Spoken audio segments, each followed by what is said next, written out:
Abra no Evangelho de Lucas, capítulo 15. Nós vamos ler apenas 3 versículos. Nós vamos ler do versículo 17 ao 19.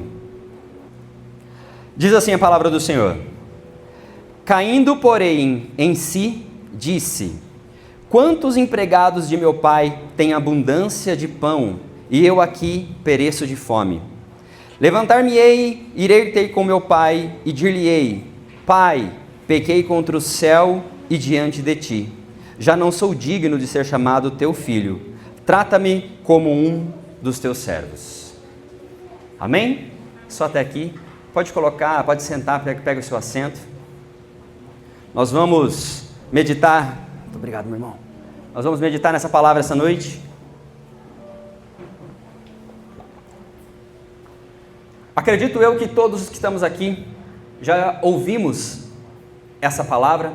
Essa palavra é uma palavra muito conhecida e ela é conhecida como a parábola do filho pródigo.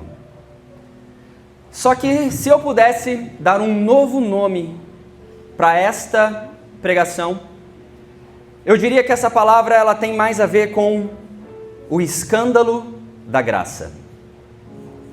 Eu falo para os meus alunos lá no ITQ, quando nós vamos ler, interpretar uma parábola, nós precisamos entender primeiramente para quem Jesus estava falando tal parábola. Para nós possamos ter uma correta interpretação bíblica do texto, nós precisamos entender o contexto que Jesus estava contando essa história e também para quem ele estava falando. Parábolas, então, primeira coisa que nós precisamos saber é que é uma história, não é um fato real. Jesus, no seu ministério terreno, ele pregava muito por parábolas. E lá no cultinho, lá para as crianças, quando é ensinado uma historinha, o professor na escola, no ensino médio, no ensino infantil, ela conta uma história. Toda história tem uma finalidade pedagógica. Então, quando Jesus ele pregava através de parábolas, ele queria ensinar alguma coisa a alguém. Se nós começarmos a ler o capítulo de Lucas 15, nós vamos entender para quem Jesus estava falando. Jesus, ele estava no auge do seu ministério. Jesus, ele tinha feito milhares de curas, existiam milhões, multidões seguindo a Jesus. E Jesus ele já estava ali sendo reconhecido e, ao mesmo tempo, estava também incomodando algumas pessoas. Nesse contexto bíblico, Jesus estava pregando, almoçando, curando publicanos, pessoas de outras nações, gentis, pessoas que, para a cultura judaica, eles não mereciam a bênção de Deus. E dois públicos começaram a questionar Jesus, que eram os fariseus e os escribas. Os fariseus e os escribas começaram a ver Jesus conversando e almoçando com pecadores, com pessoas que tinham uma nacionalidade diferente daquele povo. E aí eles questionavam no seu coração e falavam: como pode esse tal rabino, esse tal mestre, comendo com prostitutas, com publicanos, esses pecadores? Os fariseus, eles eram as pessoas que guardavam a lei mosaica. E os escribas, como não existia impressora e não existia internet, os escribas eram literalmente as pessoas que faziam cópias do Pentateuco, dos 5 primeiros livros escritos por Moisés. Então os escribas eram responsáveis por escrever a lei e os fariseus eram responsáveis por fazer a leitura oral ao ar livre para as pessoas. E essas pessoas eram moralmente irrepreensíveis. Os fariseus e os publicanos, eles andavam com a lei debaixo do braço. Eles andavam com tudo aquilo que Deus deu de lei para Moisés, como se fosse a verdade absoluta. E quando eles se deparam com Jesus conversando com aqueles pecadores, eles mais uma vez se escandalizam. Jesus ele conta, na verdade, 3 parábolas no capítulo 15. A primeira parábola que ele conta, na verdade, é das ovelhas, das 99 que uma se perdeu. A segunda parábola que Jesus prega nesse capítulo 15 é da dracma perdida que se perde dentro da própria casa. E a terceira parábola é essa que nós lemos aqui, que é a parábola do filho pródigo. Só que vocês viram que eu não comecei lendo a história inteira. Eu comecei lendo a história justamente da onde eu gostaria que o Espírito Santo me trouxe aqui para falar essa noite. Meus irmãos, o pecado, ele não vai fazer você cair de uma hora para outra.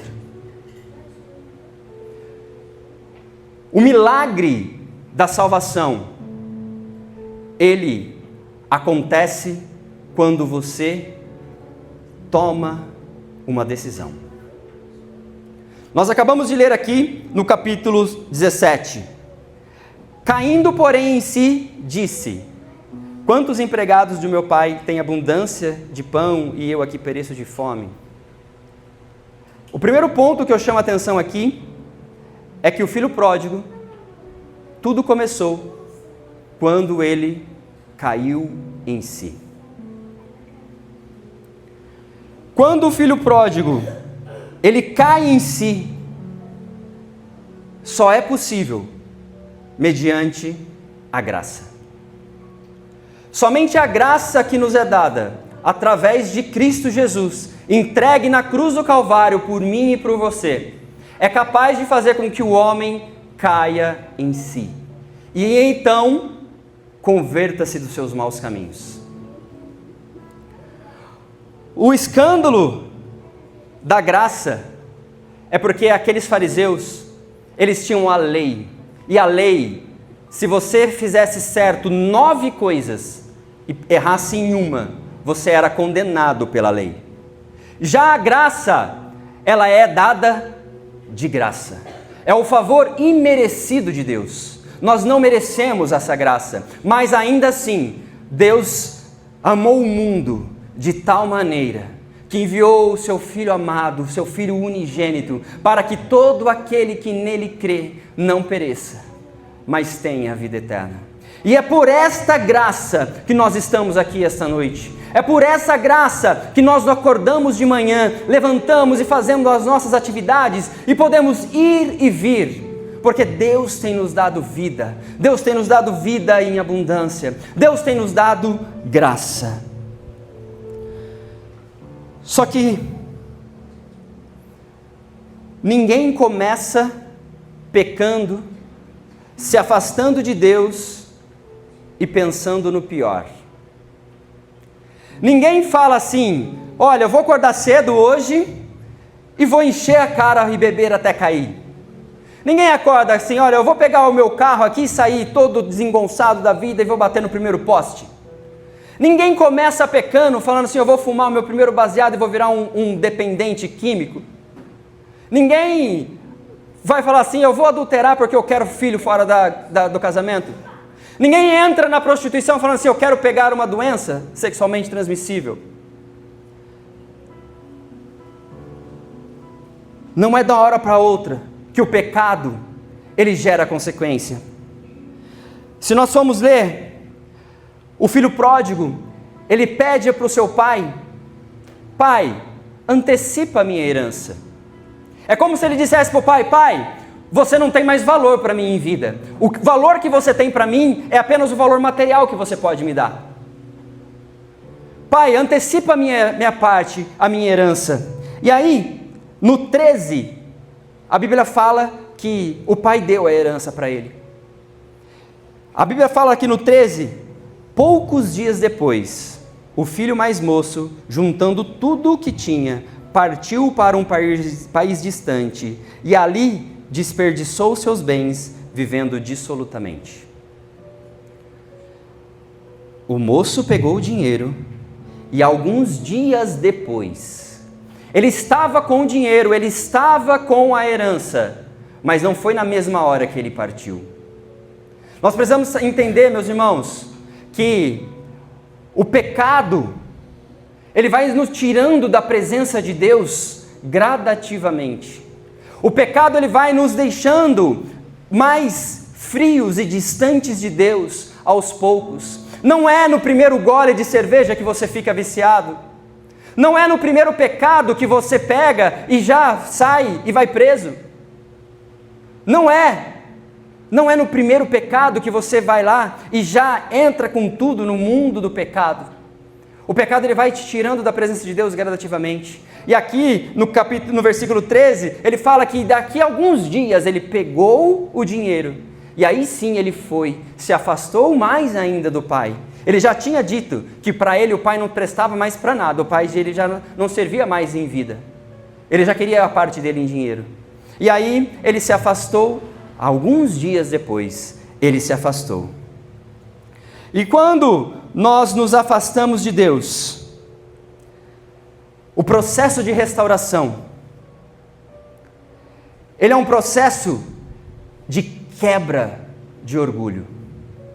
O processo para nós, depois que nós nos afastamos de Deus, o processo da reconciliação, ele é um processo de quebra de arrogância. Não é assim, eu pequei aqui hoje, amanhã eu já virei um pecador perdido, sem caminho, e amanhã do nada eu viro a chave e também já sou um santo, salvo, lavado e remido no sangue do Cordeiro. Existem milagres que são instantâneos. Cegos enxergaram instantaneamente, paralíticos andaram instantaneamente, milagres aconteceram de uma hora para outra, só que o processo de salvação, o processo de libertação, esse já é diferente. O sofrimento do ser humano é o processo da quebra do orgulho, da quebra da arrogância, da quebra da natureza humana, para a reconciliação do homem com Deus. O processo aonde Deus foi trabalhando na vida, na história que Jesus queria contar para esses fariseus, ele parte primeiramente de 3 aprendizados que o filho pródigo teve. Quando primeiramente o filho pródigo ele pega e caiu em si, ele colocou a mão na consciência, e para aqueles fariseus, para aqueles escribas, aqueles pecadores não tinham mais solução, não tinham direito, eles não tinham o direito de serem chamados filhos de Deus, mas aquela história, Jesus queria mostrar que sim, que existe, e existem 3 pontos, aonde o filho pródigo ele começou, dentro da quebrantamento do seu coração, a se colocar novamente na presença de Deus. Primeiro, que o filho pródigo, ele reconheceu a sua atual condição. Ele reconheceu que, estando com fome, ele não tinha com o que se alimentar. E aí ele foi ter com alguns senhores daquela cidade, e aquelas pessoas disseram para ele ir apacentar os porcos. E ele sentia vontade de se alimentar com a lavagem dos porcos, usando um vocabulário que a gente entenda. Ele estava querendo comer junto à lavagem dos porcos. A lavagem dos porcos, se alguém já viu na fazenda, é uma comida, é um resto de comida. É tudo aquilo que não é comestível para um ser humano. Tudo aquilo que não presta para alguém se alimentar é o que sobra para a lavagem dos porcos. Ele queria encher, não tendo o que comer, ele queria encher a sua barriga com a lavagem dos porcos. Então, o processo de aquebrantamento do coração do ser humano, para ele voltar novamente a Deus, ele parte primeiramente de você reconhecer a sua atual condição. Pereço-me de fome. O arrependimento, ele começa a surgir na vida do cristão quando nós paramos de buscarmos justificativas das nossas falhas. Eu pequei, mas eu pequei porque a minha esposa, você não conhece a minha esposa. Eu pequei porque, olha, mas qualquer pessoa na minha situação, visto isso que eu estou passando, pecaria também. Desculpas, desculpas e mais desculpas. Justificativas infundadas que querem te manter aprisionados no pecado.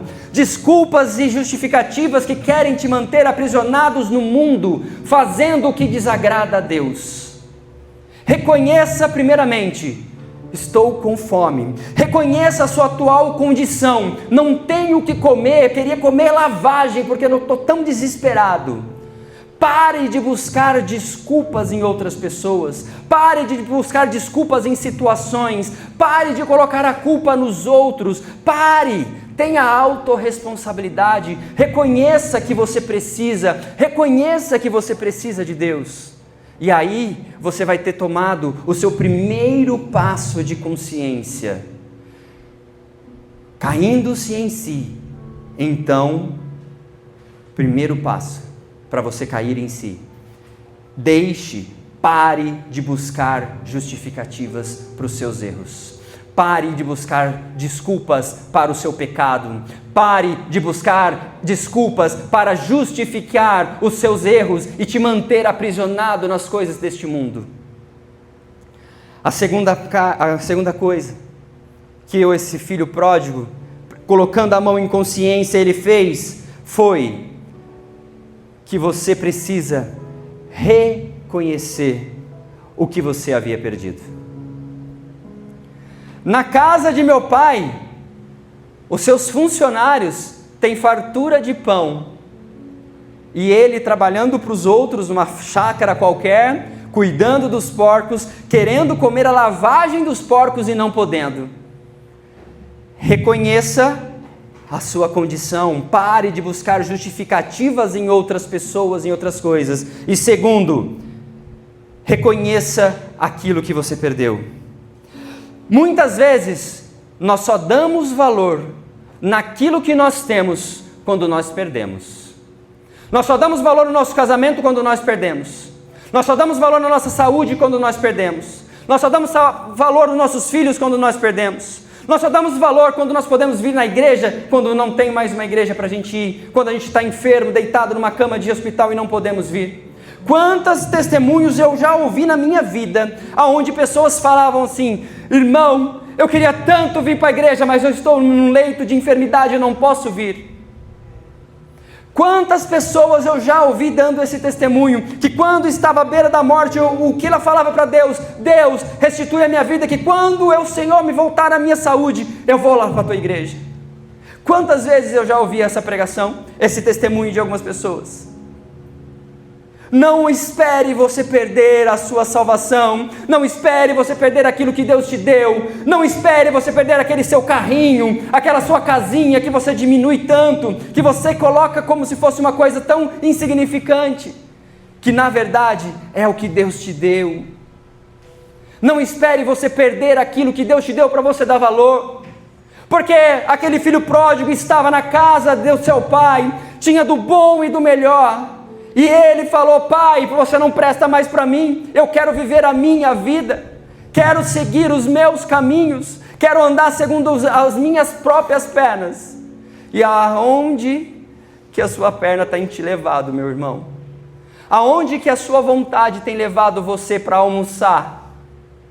Num restaurante chique para comer comida japonesa para quem gosta, para comer picanha para quem gosta, ou para comer lavagem junto com os porcos no pecado? Aonde que a sua própria vontade tem te levado, meu irmão? Aonde? O que você precisa perder para você dar valor na sua vida? O que você precisa perder mais para você dar valor na igreja onde você congrega? O que mais você precisa perder para você dar valor no seu pai que te ama, na sua mãe que cuida de você, no seu cônjuge? O que mais você precisa perder para você dar valor no seu ministério? se você toca, se você canta, se você dança, se você cuida das cadeiras, se você abre ou fecha a porta, se você lava o banheiro, se você cuida das crianças, se você dá aula na escola bíblica, o que mais você precisa perder para você dar valor? Aquele filho pródigo, ele teve que perder a presença de Deus, a presença do seu pai. Aquele filho pródigo, ele teve que perder o alimento. Aquele filho pródigo, ele teve que perder todo o dinheiro, todo aquilo que ele recebeu do seu pai, para ele dar valor. E a terceira coisa, e eu diria que, eu não posso dizer que é a mais importante, mas é a que mais chama a atenção. A terceira coisa que o filho pródigo percebeu, quando ele colocou a mão na consciência e caindo em si, ele percebeu que ele precisava voltar. Só que olha só, ele não percebeu que ele precisava voltar e ficou com remorso no seu coração.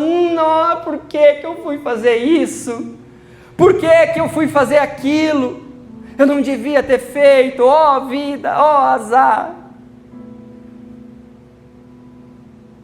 O filho pródigo, colocando a mão na consciência, ele reconheceu a condição dele, ele reconheceu aquilo que ele havia perdido, e ele tomou a decisão de voltar.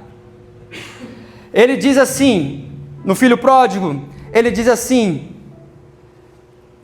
levantar-me-ei, irei ter com meu pai, e direi: Pai, pequei contra o céu e diante de ti, já não sou digno de ser chamado teu filho, trata-me como um de teus servos.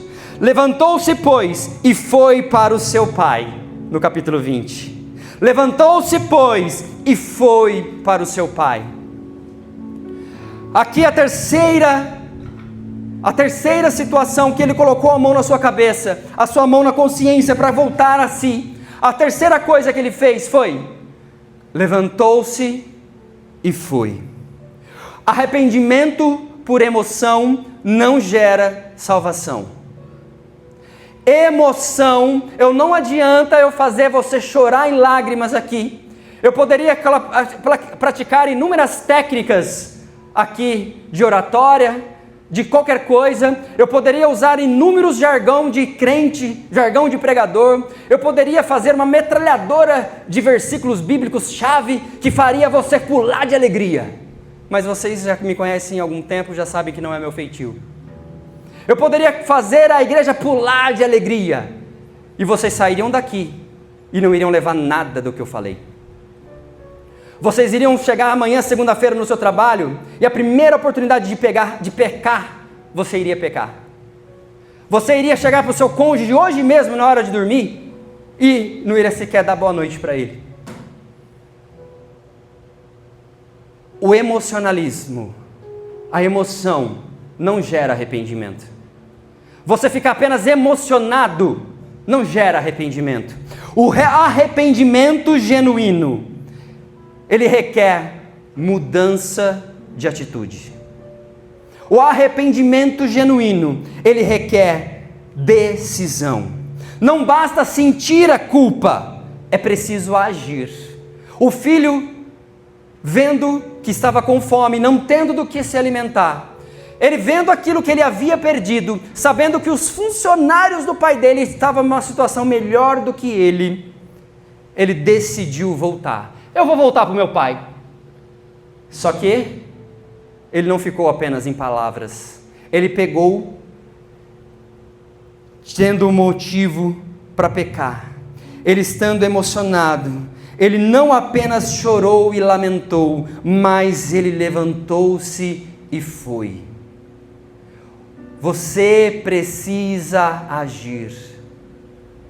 Santidade não é opção.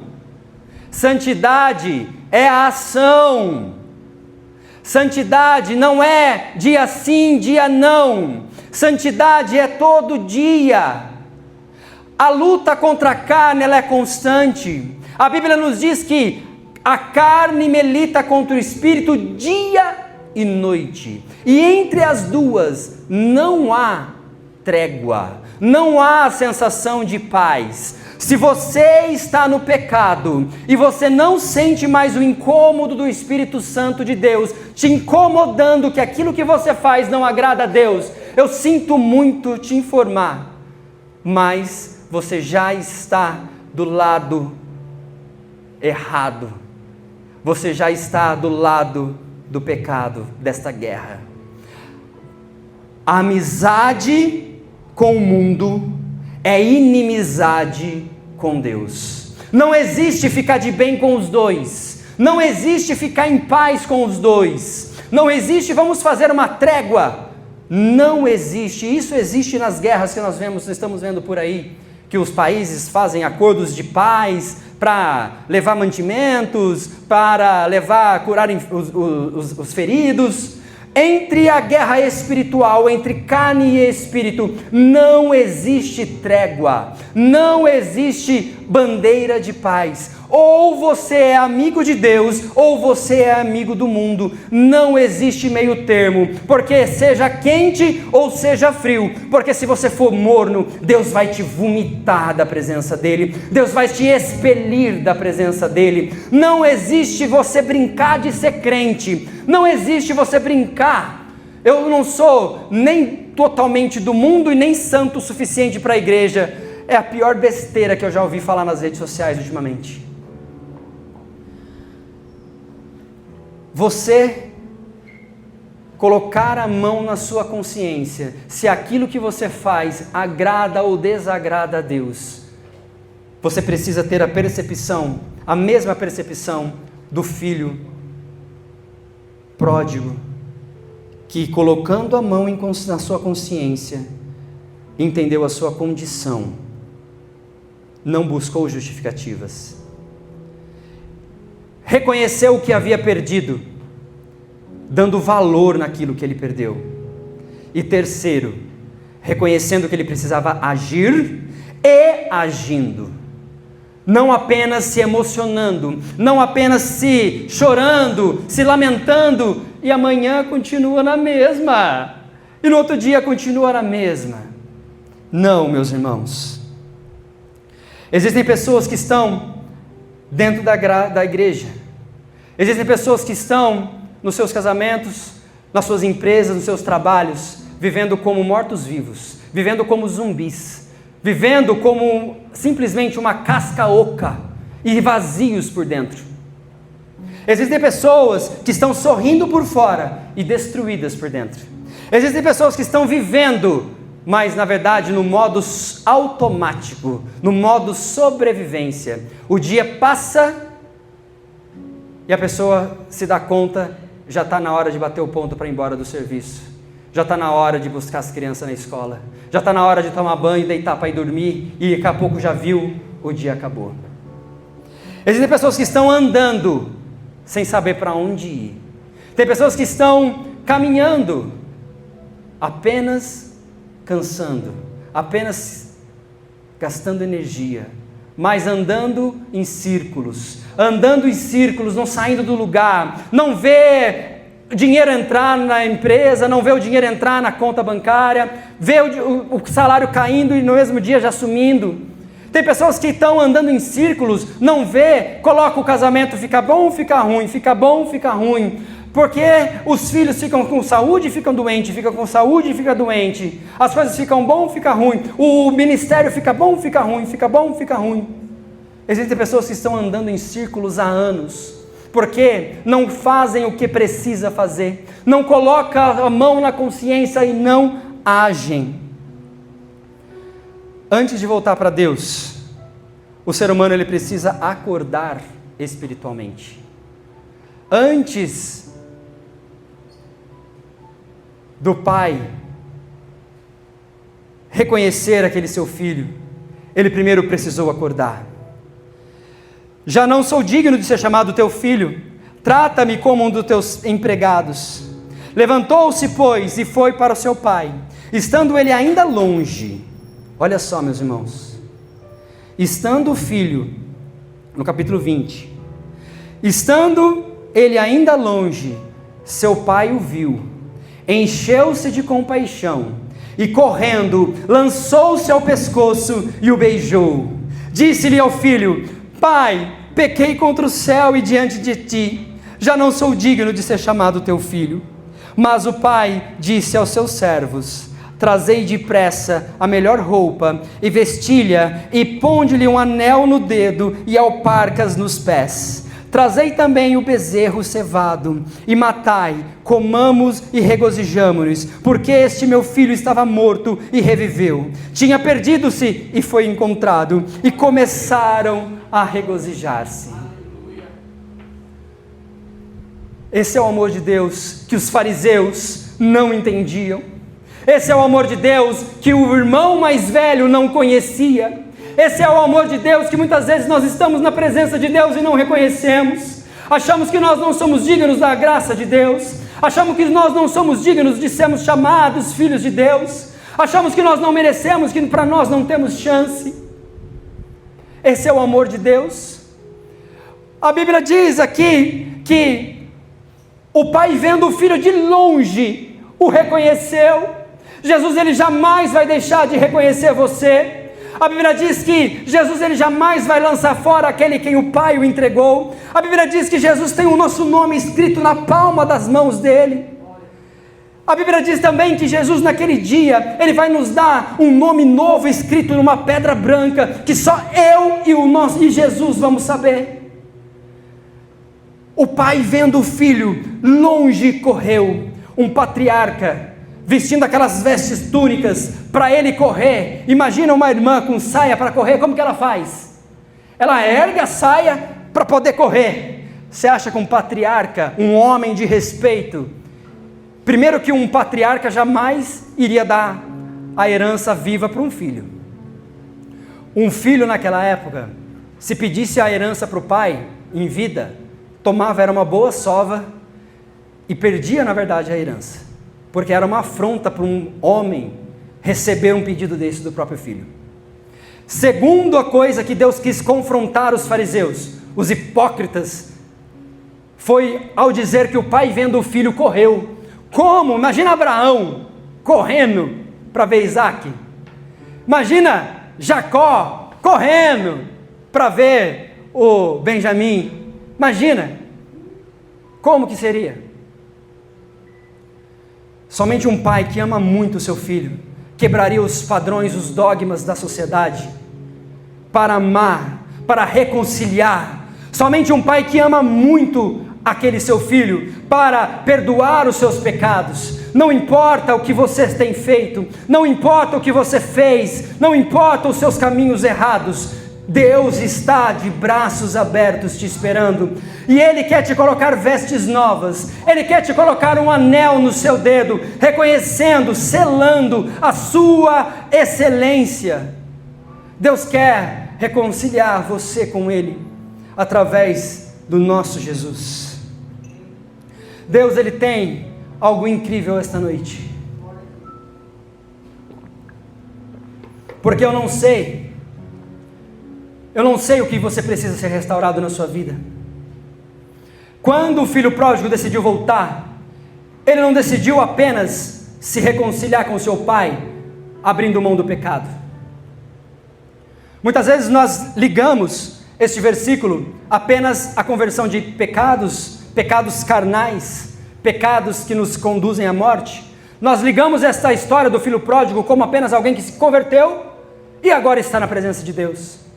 Quando na verdade nós temos que entender que Jesus queria falar com os fariseus que a graça é o que nos basta. O que Jesus queria expor para aqueles homens da lei é que a graça que Deus tem para nos dar, ela é inevitável. A graça que Deus tem para nos dar, ela é irresistível. A graça que Deus tem para nos dar, ela é suficiente. Aquele pai correu e abraçou, selando novamente o encontro entre o homem e o seu Deus Criador, entre a criatura e o seu Criador, entre um filho e um pai. É o que Deus tem para mim, é o que Deus tem para você esta noite. Quais sonhos você precisa que sejam restaurados novamente na presença de Deus? Porque o seu trabalho você andou com as suas próprias pernas e te levou até onde? O seu casamento, a sua vida amorosa com as suas próprias pernas te fez chegar até onde? A sua empresa, os seus negócios, você andando com as suas próprias pernas fez você chegar até onde? Os seus filhos, a criação, a educação dos seus filhos fez você chegar até onde? O que precisa ser restaurado nesta noite? O que precisa, novamente, você receber uma roupa nova na sua vida? O que você precisa receber um anel novamente na sua vida?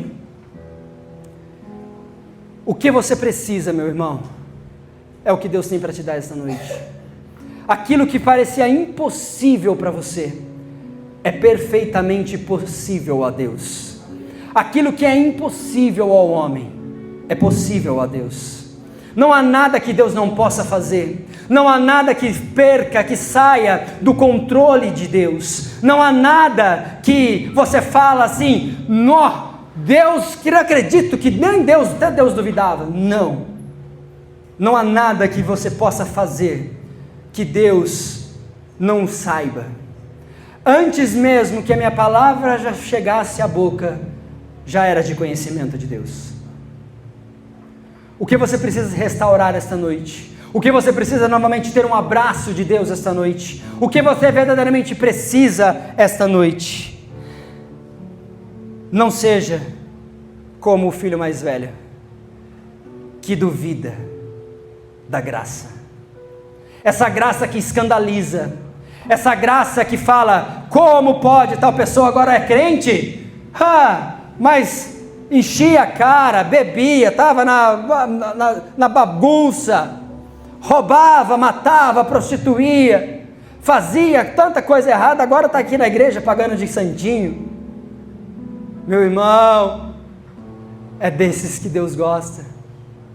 A parábola que Jesus conta lá nas duas primeiras, Jesus fala que tem mais alegria no céu por aquela uma ovelha do que pelas 99 que estiveram o tempo todo presa no aprisco, que não tinha do que se restaurar. Deus, Ele tem amor. Deus, Ele tem amor, Ele tem paixão. Deus, Ele tem amor pela vida daquela ovelha que se perde. Deus, Ele tem amor, Ele tem paixão, Ele quer restaurar o crente. Talvez você possa achar que você não precisa dessa reconciliação. Talvez você possa achar que você não tem o que se converter, igualzinho os fariseus. Talvez você possa achar que essa pregação não é para você, mas talvez o Espírito Santo te lembre dessa pregação no decorrer dessa semana. Talvez você possa precisar viver alguma experiência com Deus para você entender o que essa palavra quer dizer. Talvez você possa esperar até que passará mais alguns dias para você entender que o fundo do poço não é o fim. Quando você acha que você está no fundo do poço, quando você, aquele filho pródigo, achou que nada mais era suficiente, que nada mais de ruim podia acontecer, quando aquele filho pródigo ele achou que nada mais tinha salvação, aí você vai lembrar dessa palavra. Aí você vai lembrar que existe um Deus que está no controle de tudo. Aí você vai se lembrar que existe um Deus que tem prazer em buscar aquela ovelha que se perdeu. Existe um Deus que tem prazer de reconciliar o filho que se havia perdido. Tem prazer em trazer à vida aquele que havia morrido. Tem prazer em colocar anel e roupa nova naquele que está sujo, naquele que está encardido, naquele que está com roupas velhas. O nosso Deus, Ele tem poder. Aquele filho, bastava para ele voltar e ser um simples servo. Nós lemos aqui: Pai, eu peguei contra ti, peguei contra o céu, não sou digno mais de ser chamado seu filho, me aceita pelo menos como um funcionário seu, me aceita pelo menos como um criado, que pelo menos eu vou deixar de comer a lavagem dos porcos para comer pão. Mas não é isso que Deus tem para mim. Não é isso que Deus tem para você. Não é isso que Deus tem para aquele seu familiar que precisa da graça de Deus. Não é isso que Deus tem para os seus filhos. Deus, Ele não quer um relacionamento de patrão e empregado. Deus, Ele não quer um relacionamento sem intimidade. Deus, Ele não quer um relacionamento frio. Deus, Ele quer um relacionamento de pai para filho. Deus, Ele quer um relacionamento de intimidade, de amor, de paixão. Deus, Ele quer um relacionamento de carinho. Deus, Ele quer um relacionamento aonde você pode verdadeiramente se alegrar com Ele, estar na festa com Ele, regozijar-se com Ele e partir dos bons momentos. Compartilhe os bons momentos, porque o irmão mais velho disse: pai, eu sempre estive contigo e você nunca fez uma festa dessa para mim. Meu filho, meu filho, meu filho, você esteve o tempo todo aqui comigo, você tinha o tempo todo acesso às bênçãos, às minhas bênçãos, e você nunca usufruiu, porque você nunca quis. Nós estamos na presença de Deus e nós não usufruímos do benefício da sua graça, do beneplácito do seu poder, porque nós não pedimos como convém. Nós não pedimos porque nós não sabemos como pedir. Porque nós não nos colocamos no papel, na posição de filhos. Não podemos ser como o filho mais velho, que estava na presença de Deus o tempo todo, mas não usufruía daquilo que Deus tem. Vindo, porém, este teu filho, que desperdiçou os teus bens com as meretrizes, mataste-lhes o bezerro cevado. Olha que coincidência. Mais uma história de um bezerro que foi entregue, um sacrifício de sangue que foi entregue para que aquele filho pudesse regozijar-se junto ao pai. Replicou-lhe o pai: filho, tu sempre estás comigo e tudo que é meu é teu. Era justo, porém, regozijar-nos e alegrarmos-nos, porque este teu irmão estava morto e viveu, tinha se perdido e foi achado. Eu comecei falando que Jesus, sempre que pregava por parábolas, ele tinha uma finalidade pedagógica. Ele queria explicar alguma coisa de uma maneira que as pessoas entendessem. A parábola, ela termina aqui. A parábola, ela termina sem dizer se o filho mais velho fez parte dessa festa. A parábola, ela fala, ela termina, ela acaba com o pai dando uma lição de moral no filho mais velho. Mas ela não disse se o filho mais velho foi capaz de entender o que o pai que tinha para ele e saber se ele foi para a festa junto com o irmão. O irmão, o filho pródigo, esse sim, estava na festa. O filho pródigo sim, regozijou-se no gozo do seu pai. Mas o filho mais velho não tem escrito. Jesus deixou aberto. Jesus deixou no ar, como a gente diz hoje em dia, para que você venha entender. Não seja como o irmão mais velho, que vê o cisco no olho do irmão, mas não vê a trava no seu próprio olho. Não seja como o irmão mais velho, que diz que o pecado do irmão escandaliza porque enxerga, mas o meu pecado que é escondidinho, esse tudo bem. Não seja como o irmão mais velho, que é capaz de apontar o dedo para o pai e falar que o pai estava errado. Esse pai, ele teve duas afrontas. Primeiro, do filho pedindo a herança. E segundo, do filho mais velho questionando o próprio pai. Só que o pai não quis nem saber. Ergueu a saiona e saiu correndo ao encontro do pai, do filho. Esse é o nosso Deus. Esse é o Deus que morreu por mim e por você. Esse é o mesmo Jesus que andou por toda a Galileia, pregando a circuncisão de coração. Esse é o mesmo Jesus que foi massacrado na cruz do Calvário, que entregou a sua vida para morrer por mim e por você. Por estas pisaduras nós fomos sarados, e pelo seu castigo nos veio a paz. O teu sangue é o que nos faz limpos, é o que nos faz as nossas vestes alvas como a neve, brancas como o carmesim. Esse mesmo Jesus, ele está aqui esta noite. E talvez você não precise se reconciliar com Jesus, mas talvez você tenha muito o que pedir perdão. Talvez você precise se reconciliar com alguém que você ama, com o pai, com a mãe, com o filho, com o irmão, com o tio, com o cônjuge, com o irmão de igreja, com o colega de trabalho. Talvez você precisa sim deste amor na sua vida. Talvez você precisa deste amor. E este amor, ele está disponível. Basta você acessá-lo. Esse amor, ele está disponível. O perdão de Deus, ele está disponível. A graça de Deus, ela está disponível. Ele está disposto a te reconciliar, a receber você, a sua esposa, o seu marido, os seus filhos, os seus colegas, todos novamente. Basta você tomar uma atitude. Levantar-me-ei e terei com meu pai. E no dia seguinte ele se levantou e foi. Haja, saia do seu lugar. Tome uma atitude, uma posição de crente, de cristão, e converta-se dos seus maus caminhos e tenha uma vida de paz, tenha uma vida de alegria, tenha uma vida de amor, tenha uma vida de prosperidade. Sim, não devemos ter medo de falar de prosperidade financeira, não devemos ter medo de falar de bênçãos patrimoniais, não devemos ter medo de falar de pecado, de reconciliação, de amor de Deus. Vou pedir para você, meu irmão, se você puder ficar de pé. Não sei se o Ministério de Louvor tem um hino para louvar,